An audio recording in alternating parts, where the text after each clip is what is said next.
في ابو تريكه، في بتبقى لها نوع من انواع القوه للفريق. شايف انه في لعيبه معينه في الزمالك او في الاسماعيلي عامله الفارق، عامله هذا التواجد القوي للفرقتين في المنافسه؟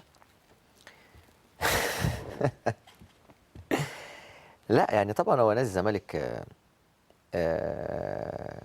يعني يعني انا مش عايز اقول لك هو شيكابالا بس، ولكن شيكابالا فارض نفسه بقوه كنجم الموسم بلا كنجم جدال. الموسم بلا جدال. اه شيكابالا حاليا احسن لاعب في الدوري واحسن لاعب في مصر كلها.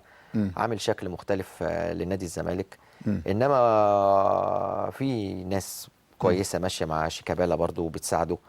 انا مش مع الناس اللي بتقول ان فرق الزمالك شيكابالا بس. لا، الزمالك مليان لعيبه كويسه. مليان عنده لعيبه كويسه. مين بتحب تتفرج عليه؟ كل الناس اجمعت على شيكابالا. حسين ياسر. حسين ياسر ما حدش يقدر يتكلم ولا يخفي الحق. حسين ياسر. ما ننساش المجهود اللي بيقوم بيه محمود فتح الله، ان هو وقت الازمات هو اللي بيطلع وهو اللي بيسجل. ننساش دور اللي بيقوم بيه حسن مصطفى في نص الملعب. دور كويس قوي. عندي لعيب بحبه جدا على المستوى الشخصي، بعتبره يعني مش عارف، حاسس ان انا بحبه جدا على الرغم ان انا ما تربطنيش بيه اي علاقه في نادي الزمالك، بس هو طيب وجدع كده وتحس كده انه ابن بلد. ابراهيم صلاح.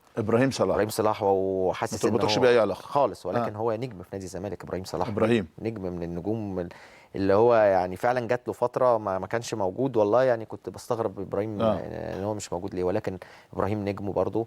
لا الزمالك حتى اللعيبه الصغيره اللي موجودين كلهم